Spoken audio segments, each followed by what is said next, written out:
Dans un village, minuit sonne, un forgeron frappe le fer. Radio Libre en Périgord, lundi, 11h30. En direct, la chronique du groupe Fred Zeller, présentée par Jean-Louis. Pour la paix, dit-il que je travaille, loin des canons, je vis en liberté. Auditrices, auditeurs, amis, citoyens, camarades, bonjour. Nous sommes le lundi 28 avril 2025. Le pape est mort. Un nouveau pape est appelé à régner. À régner, quel drôle de nom. Pourquoi pas libellule ou papillon? Vous n'avez pas bien compris. Je recommence. Le pape est mort. Un nouveau pape est appelé à régner. À régner, quel drôle de nom. Pourquoi pas libellule ou papillon? Vous n'avez toujours pas compris? Je recommence. Un pape est mort. Un nouveau pape est appelé à régner. À régner, quel drôle de nom. Pourquoi pas libellule ou papillon? C'est par ce poème de Jacques Prévert que je vous invitais, à travers la bande-annonce, à écouter cette chronique donc de ce lundi 28 avril, dans laquelle nous allons parler de la mort du pape, mais bien évidemment pas en reprenant les commentaires de la papolatrie à laquelle on a assisté depuis une dizaine de jours sur les différents médias, mais en abordant un peu plus sur le fond les problèmes. Et nous allons commencer par le communiqué de presse de la Fédération nationale de la libre pensée qui revient sur cette question de mise en berne des drapeaux sur les édifices publics et la présence à Rome d'Emmanuel Macron et de François Bayrou. C'est une violation de la loi de séparation de 1905. Au terme de l'article 1er de la Constitution du 4 octobre 1958, la Constitution donc de la Ve République, la France est une république indivisible, laïque, démocratique et sociale. À ceux de l'article 2 de la loi du 9 décembre 1905 concernant la séparation des églises et de l'État, la République ne reconnaît, ne salarie ni ne subventionne aucun culte.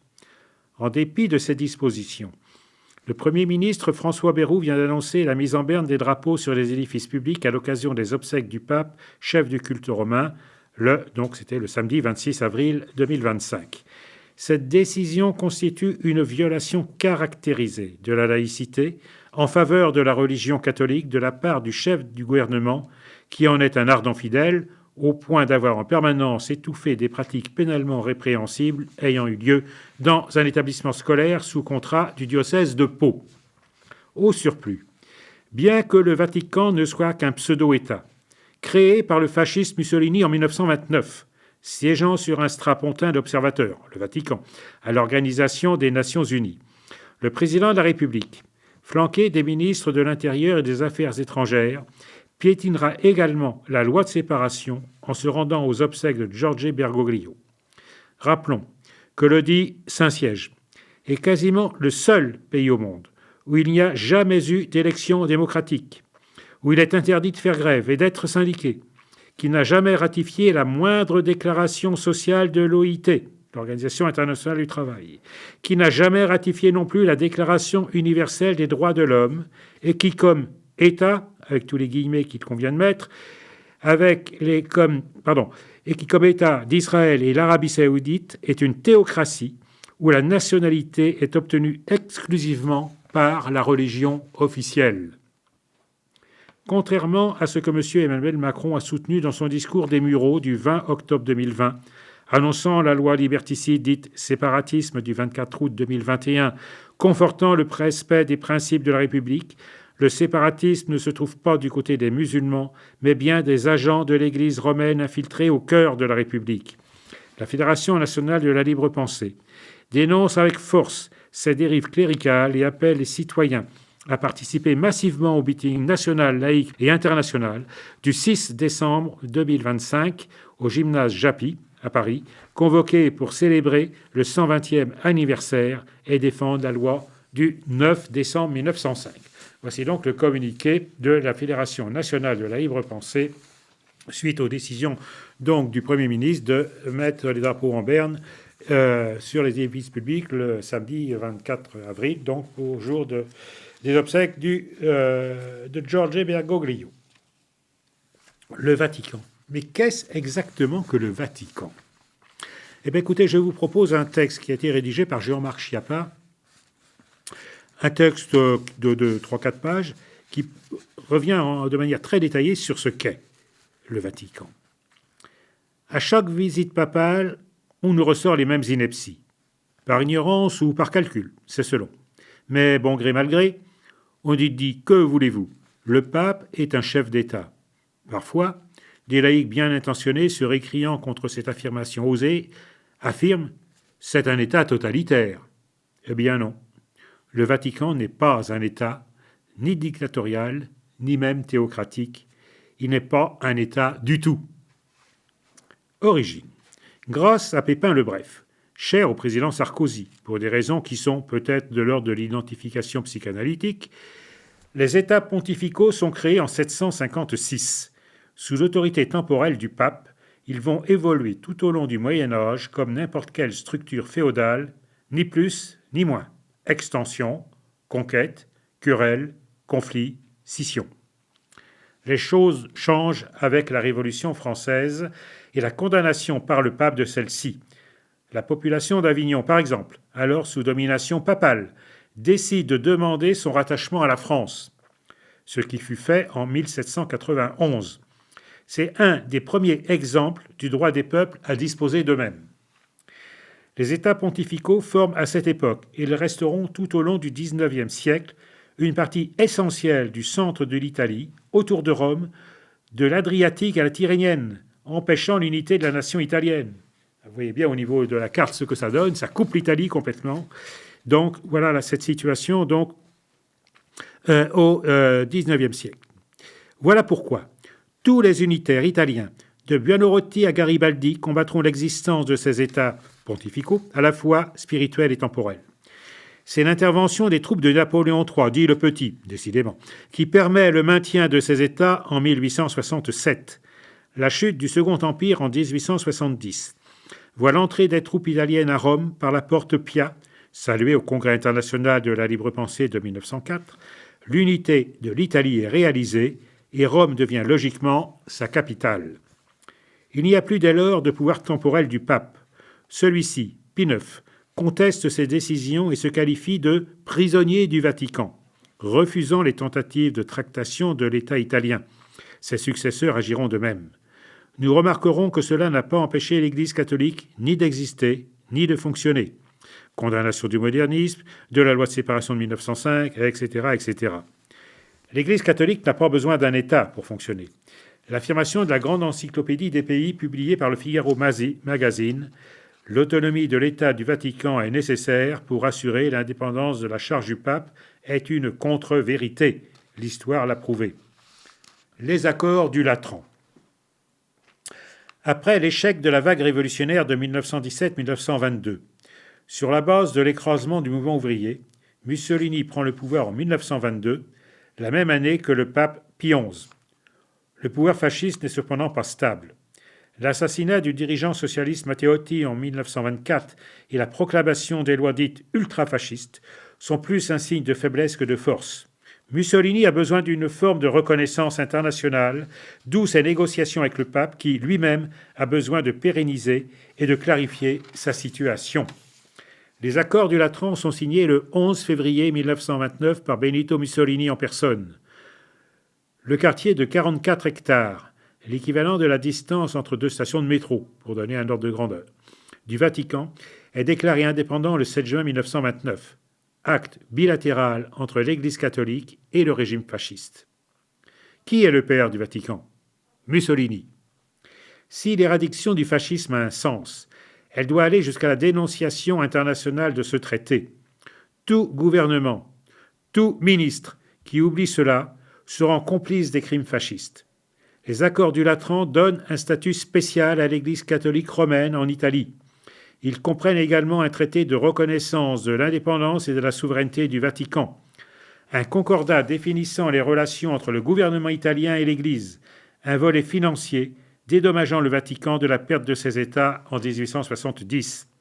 C'est-à-dire que l'Italie a payé un dédommagement au pape pour avoir occupé une partie de l'Italie. Imagine-t-on un propriétaire dédommageant un squatteur, un volé dédommageant un voleur ? Nous pouvons affirmer que le Vatican n'est pas historiquement un État, mais une création du fascisme.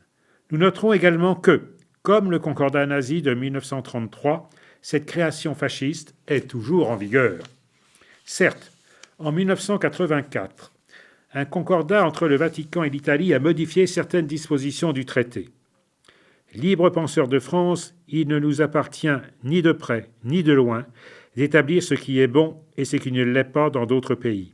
Chacun doit balayer devant sa porte, mais nous savons tous que l'existence d'un concordat, de relations établies de puissance à puissance entre l'Église catholique et un État, est la négation de la souveraineté de l'État et que le bon sens comme la politique recommande de rejeter tout concordat. Finances. Un mot a été dit des finances du Vatican. Soyons plus précis. La grande encyclopédie des pays écrits. Sa richesse lui vient en grande partie des fonds remis en dédommagement de l'annexion du reste des États pontificaux par l'État italien lors de la dissolution de l'ancien État pontifical. Ce sont les intérêts de cet argent, placés dans diverses entreprises, qui constituent une grande partie des fonds de l'État. Passons sur le vocabulaire. Le retour à l'Italie du Latium devient annexion. Quel est le fond du problème?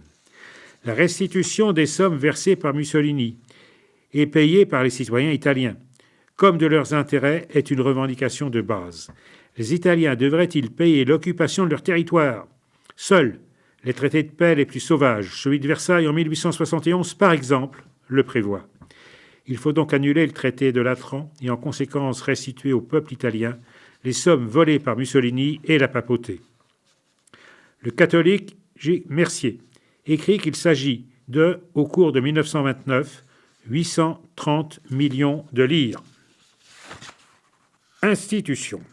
Le pape dispose de tous les pouvoirs exécutifs, législatifs et judiciaires. Le Vatican est une dictature explicite. Les institutions du Vatican sont réglées par une constitution, entre guillemets, dont la première mouture a été rédigée par Pie XI au moment des accords de Latran. Actuellement, le Vatican est régi par la loi fondamentale du 22 février 2001. Article 18, pour citer des exemples. Les conflits relatifs au rapport de travail entre les salariés de l'État et l'administration relèvent de la compétence de l'Office du travail du siège apostolique. Selon son propre statut, les recours contre les mesures disciplinaires prises contre les salariés de l'État peuvent être portés devant la Cour d'appel selon ses propres règles. Article 19. La faculté d'accorder les amnisties, les remises de peine, les pardons et les grâces est réservée au souverain pontife. Faut-il commenter? Oui, avec Montesquieu écrivant, comme on le sait, sur la séparation des pouvoirs. Citation. Chez les Turcs où les trois pouvoirs sont réunis sur la tête du sultan, il règne un affreux despotisme. Le Vatican est un affreux despotisme. La grande encyclopédie des pays parle de monarchie absolue. Dans le cadre de la religion catholique, c'est une évidence, mais c'est le problème des seuls catholiques.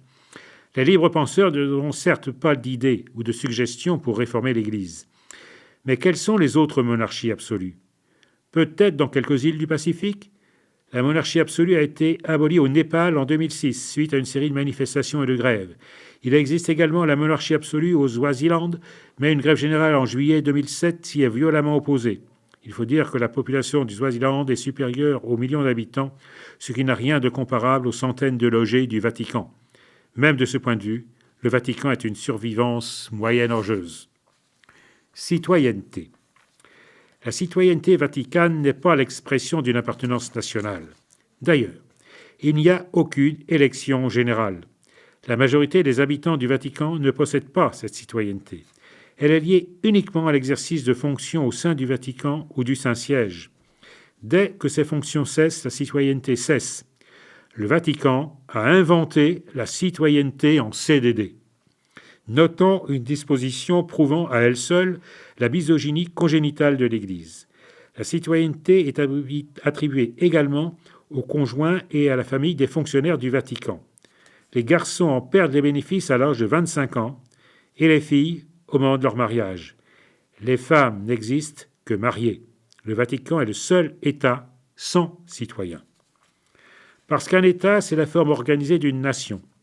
C'est un territoire, une population, une citoyenneté, le produit d'une histoire libre, une forme d'organisation interne qui peut être modifiée par les citoyens. Le Vatican n'est pas une nation et encore moins un État. Voilà. Alors, il y a d'autres articles que je vais vous lire de cette constitution, entre guillemets, du Vatican. Par exemple, l'article 1er, le souverain pontife, souverain de l'État et de la Cité du Vatican, a la plénitude des pouvoirs législatifs, exécutifs et judiciaires. L'affirmation un peu plus claire du mélange des trois pouvoirs. Article 2, la représentation de l'État dans ses rapports avec les États étrangers et avec les autres sujets de droit international pour les relations diplomatiques et pour la conclusion des traités est réservée au souverain pontife qui l'exerce par l'intermédiaire de la secrétaire d'État. Article 3, le pouvoir législatif, à l'exception des cas que le souverain pontife entend réserver à lui-même ou à d'autres instances, est exercé par une commission composée d'un cardinal président et d'autres cardinaux, tous nommés par le souverain pontife pour 5 ans. Article 4. La commission exerce son pouvoir dans les limites de la loi sur les sources du droit et selon les dispositions pertinentes de son propre règlement. Les projets de loi sont préalablement soumis par l'intermédiaire de la secrétairerie d'État à l'attention du souverain pontife. Article 12. Le budget prévisionnel et les comptes de l'État, après approbation de la Commission, sont soumis au souverain pontife par l'intermédiaire de la secrétairerie d'État. Article 15. Le pouvoir judiciaire est exercé au nom du souverain pontife par les organes constitués au sein de l'organisation judiciaire de l'État. Article 16. En toute cause civile ou pénale, en tout état de celle-ci, le souverain pontife peut en déférer l'instruction et la décision à une instance particulière et lui donner la faculté de se prononcer en équité et sans recours ultérieur possible. Excepté ce que dispose l'article suivant, quiconque considère avoir été lésé dans son droit ou intérêt légitime par un acte administratif peut intenter un recours hiérarchique ou s'adresser à l'autorité judiciaire compétente. Et deuxième partie de l'article 17, le recours hiérarchique éteint dans la même matière l'action judiciaire, sauf dérogation autorisée au cas par le souverain pontife. Voilà, donc vous voyez que c'est sans commentaire possible, sinon celui de Montesquieu. Chez les Turcs, où les trois pouvoirs sont réunis sur la tête du sultan, il règne un affreux despotisme. Donc le Vatican est un affreux despotisme. Voilà, je pense que c'était intéressant de rappeler un petit peu ce qu'est le Vatican. Donc ce n'est pas une nation et encore moins un État. Je crois que l'explication que je viens de vous lire, qui a été donc rédigée par Jean-Marc Schiappa, est extrêmement claire. Alors j'ai un autre article à vous lire, mais bien je n'aurai pas le temps de vous le lire en totalité, il est trop long, mais il peut servir en gros d'introduction au choix musical que je vous propose avec... quand même une petite pointe de malice, je vous ai retenu la chanson Le Tango de Danielou, qui est une chanson qui a été écrite et chantée par un libre penseur et qui revient sur cette affaire que les plus jeunes de nos auditeurs ne connaissent certainement pas, qui avait donc défrayé la chronique par ce cardinal retrouvé dans les bras d'une prostituée qui avait eu la bonne idée de lui décéder dans les bras. Imaginez ce qui s'est passé et vous verrez, la chanson est extrêmement humoristique. Et au moment où les cardinaux vont devoir se réunir pour désigner un nouveau pape, c'est pas mal de fredonner cette chanson, me semble-t-il. Alors, donc là, c'est un article de Christian Echen, Du rire aux crises, schisme et impossible réforme de l'Église catholique, en passant par Jean Danielou. Voilà. Et il dit, Christian Echen, je vais essayer dans cet article de synthétiser 3 numéros récents de Communio. Communio, c'est la revue catholique internationale réservée aux éminences et aux prélats. Le rire, Jean Danielou et l'Église à neuf. Et donc dans le numéro sur le rire, ce thème est d'abord traité par le rappel incontournable du roman Au nom de la rose d'Umberto Eco, qui décrit une scène où le vieux moine intégriste Jorge de Burgos sermonne les moines qui s'amusent en professant qu'il est interdit de rire, car si on rit de tout, alors on rira de Dieu. On connaît le thème de ce puissant livre et du magnifique film qui en fut tiré. C'est une enquête policière pour élucider plusieurs crimes autour de la recherche du 2e livre de la poétique d'Aristote qui traite de la comédie. Et donc le numéro de Communio traite de ce sujet. Alors, Danielou. Danielou allait combattre ce qui restait du modernisme dans l'Église et particulièrement l'œuvre d'Alfred Loisy qui allait trop loin dans l'exégèse catholique.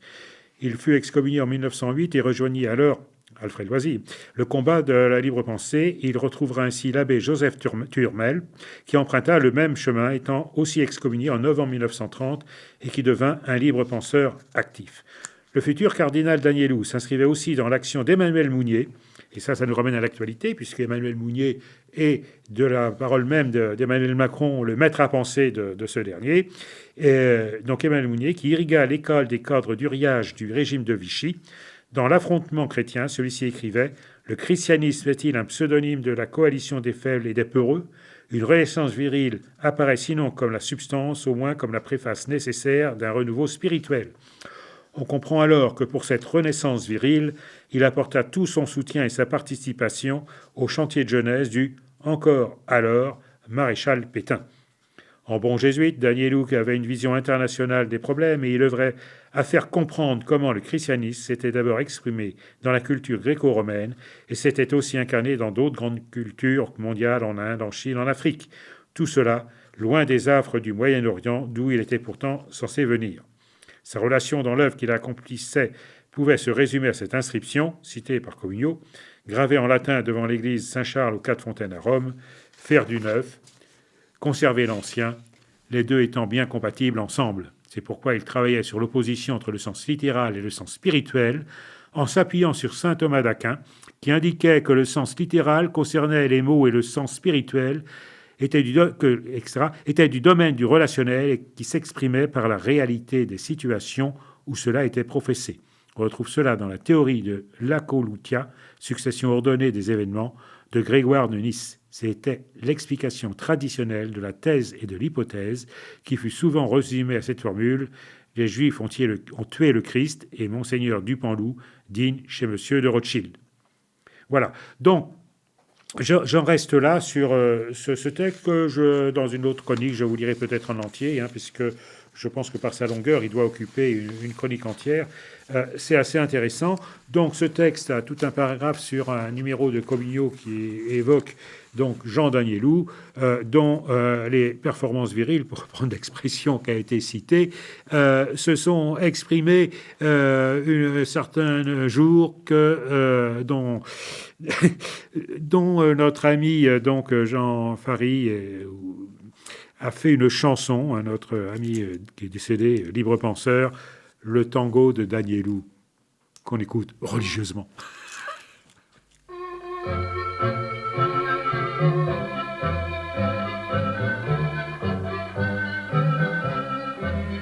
Danielou, Danielou, souviens-toi du dernier rendez-vous, quand la mort t'a surpris, tu étais dans les bras de Mimi. C'est une sacrée vacherie de ton Seigneur qui fait bien rire les libres penseurs. Danielou, vieux matou, souviens-toi du dernier rendez-vous. Toi qui fus un modèle jésuitique, le plus strict des moralisateurs, tu clamais sur un ton fanatique que Jésus seul emplissait ton cœur.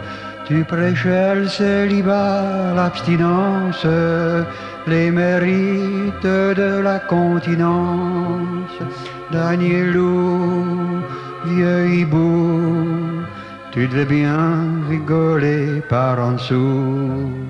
Danielou, Danielou, souviens-toi du dernier rendez-vous, quand la mort t'a surpris, tu étais dans les bras de Mimi.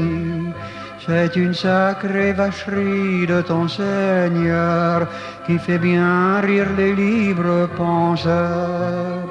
Danielou, vieux matou, souviens-toi du dernier rendez-vous. Je n'aimais pas ta face de corbeau, j'abhorrais ton rire sarcastique. Je n'aimais pas tes discours de bigot, dispensant le miel évangélique. que tu baises, vois-tu, en semblance. C'est normal, même pour une éminence. Ce qui nous donne du dégoût, c'est ton hypocrisie, vieux grigou. Danielou, Danielou, souviens-toi du dernier rendez-vous. Quand la mort t'a surpris, tu étais dans les bras de Mimi. C'est une sacrée vacherie de ton Seigneur qui fait bien rire les libres penseurs. Danielou, vieux matou, souviens-toi du dernier rendez-vous. Quand on parle à Rome d'une fille pulpeuse, on dit c'est une bouchée de cardinal. La Mimi devait être courageuse pour s'envoyer l'affreux clérical. Tu devais bien payer aux jésuites, on a trouvé sur toi des gros billets. Je ne sais ce que te fit l'Aphrodite, mais ton cœur n'y a pas résisté. Danielou, Danielou, souviens-toi du dernier rendez-vous. Quand la mort t'a surpris, tu étais dans les bras de Mimi. C'est une sacrée vacherie de ton Seigneur qui fait bien rire les libres penseurs. Danielou, vieux matou, souviens-toi du dernier rendez-vous. Et sur ces bonnes paroles, eh bien, écoutez, je vous propose de nous retrouver pour une prochaine chronique du groupe Fred Zeller, toujours sur Radio Libre en Périgord. Ce sera lundi prochain à 11h30. Bonne semaine. En forgeant un soc de charrue. C'était la chronique du groupe Fred Zeller de la Libre Pensée de Dordogne. Vous pourrez réécouter cette chronique en rediffusion jeudi de 16h à 16h30 ou samedi de 17h30 à 18h. Vous pouvez également écouter cette chronique en podcast sur le site de Radio Libre en Périgord et vous pouvez également retrouver sur le site du groupe Fred Zeller, lpdordogne.fr, toutes les chroniques du groupe Fred Zeller sur Radio Libre en Périgord. Nous vous donnons rendez-vous pour une prochaine chronique la semaine prochaine, dès lundi 11h30. Elle tient